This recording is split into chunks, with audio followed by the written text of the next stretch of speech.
I'm Jenks Middleton, more properly Bissell Jenkins Middleton, named after my maternal grandfather, Claudius Bissell Jenkins. I am not sorry that I didn't get the Claudius.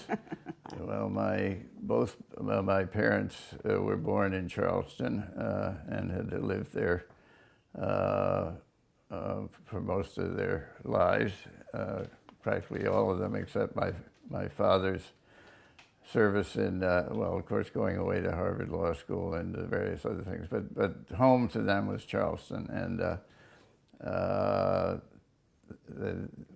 Dad was born in 1891, which was only, 36 years after the end of the Civil War, and my mother was born in 1898.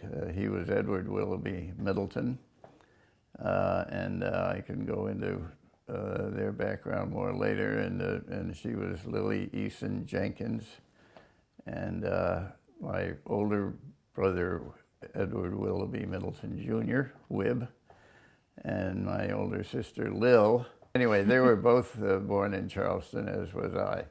My younger brother, Jack, who was John Godfrey Middleton, was born in Rochester, New York, after we moved there. But so that's the long-form answer to how come I was born in Charleston, South Carolina.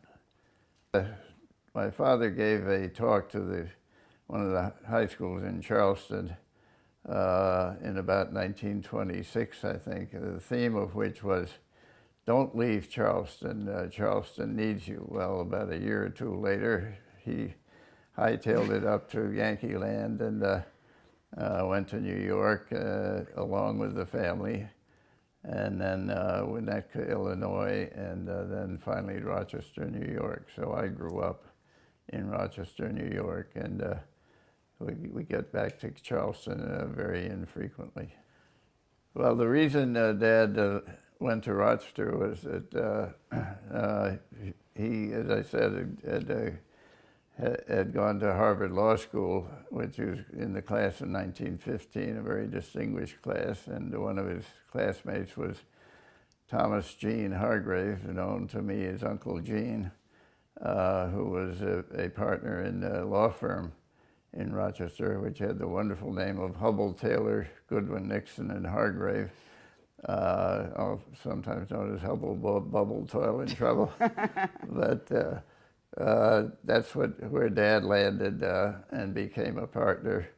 He didn't see as much as he thought he would of Uncle Gene Hargrave, because Uncle Gene started working full-time for Eastman Kodak Company and ended up as president and CEO of Kodak, chairman of Kodak later on. But Dad, the firm eventually became Nixon, Hargrave, Middleton, and Devens.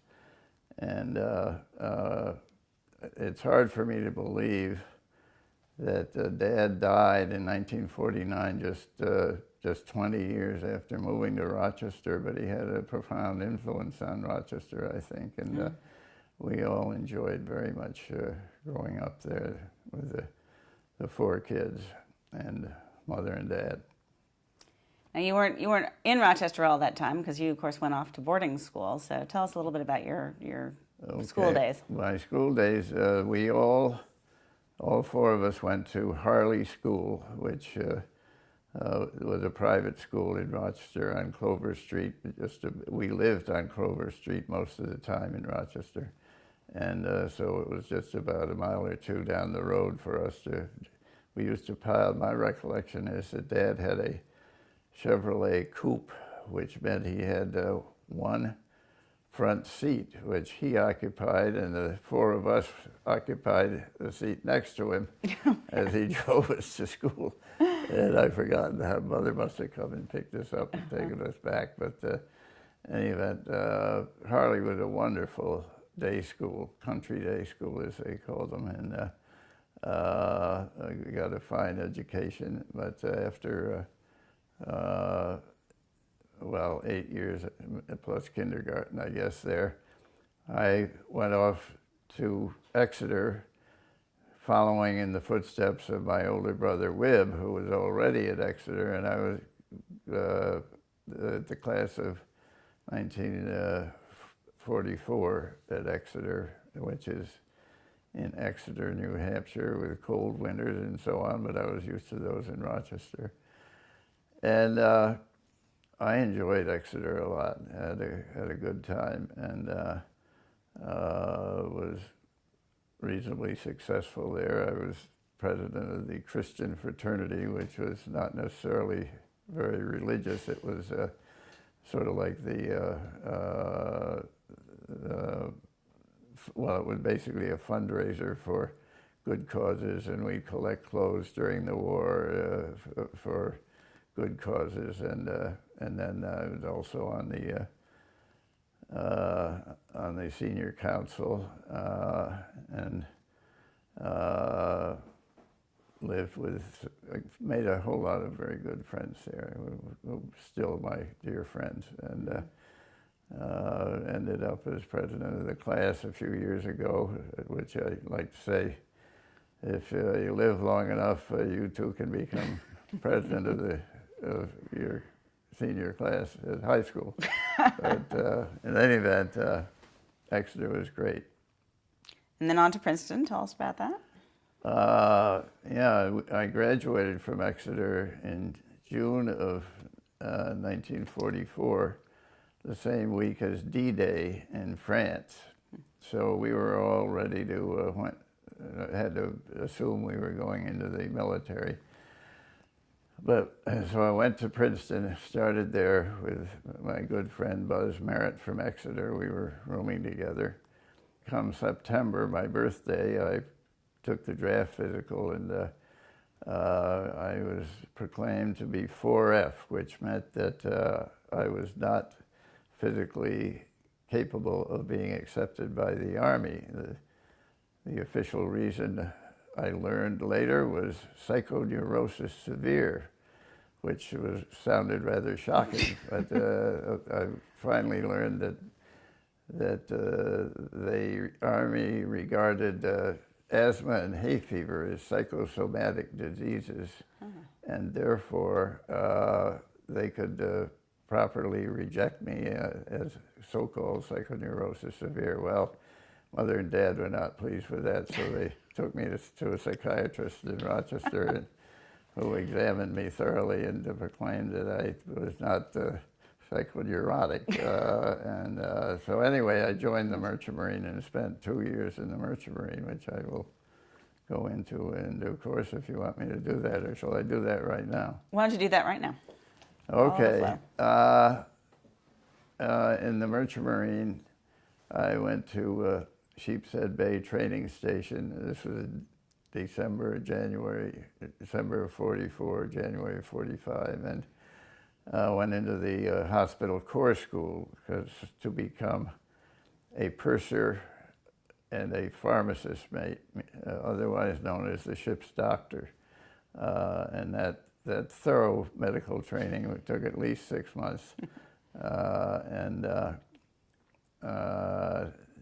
I ended up in San Francisco, and the war was over just as I finished my training, and then shipped out on the Jordan Valley, a brand new tanker out of Portland, Oregon, and we sailed across the Pacific with a full load of oil, and I wasn't sure where the heck we were going to discharge it, but in any event, we had only been out a couple of weeks when another tanker,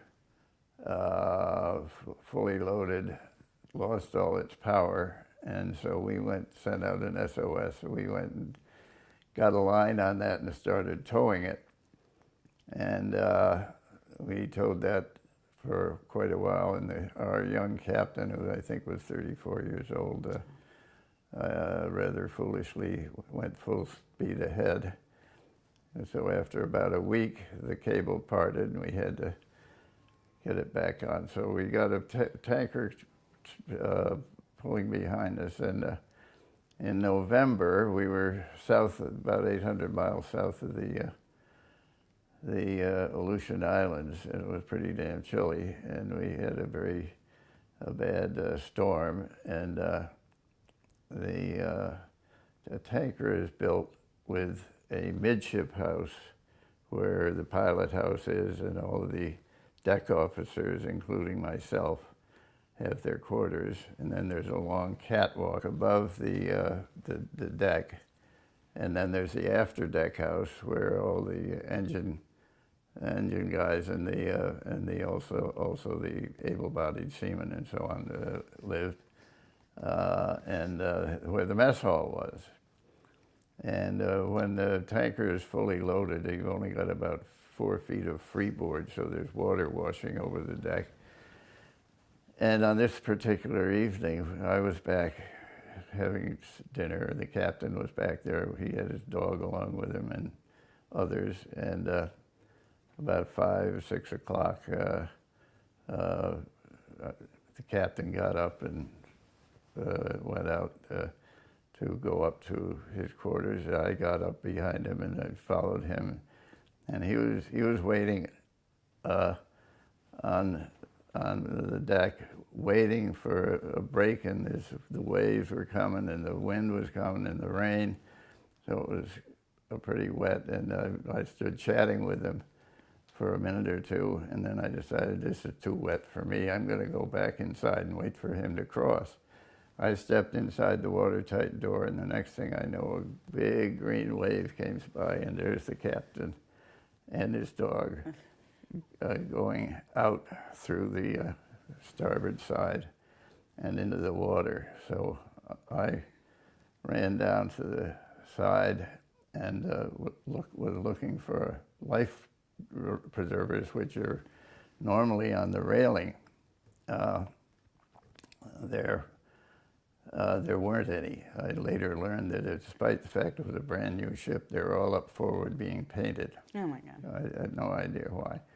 So there's the captain in the water shouting, "A line, throw me a line." But I got no line, so I went up to the next deck and there was nothing to throw in there. So I ran into the mess hall and told everybody what had happened, and so the radio operator could radio back to this ship behind us that's being towed, and it had life rafts left over from the war, life rafts angled so they could pull a rope and the rafts would all drop. So we told them to drop their rafts, turn on all their lights, and we then broke the tow line so we could circle and look for the captain. Well, about half an hour later, we saw the dog, but we never saw the captain again. So the Navy sent out a destroyer from Tokyo to investigate, and there's a tug to take the other ship. And fortunately, I was able to tell them what had happened. Yeah. If I hadn't, they would have been wondering who had pushed him over, because he was not He wasn't beloved? He was not a popular guy on that ship.